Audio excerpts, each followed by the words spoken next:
يا جماعة، عاصفة بريدي ما شاء الله. اليوم الجمعة أنا بطلت المخيم ما شاء الله.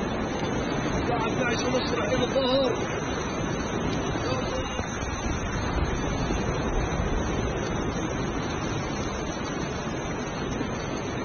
جليعة ما شاء الله.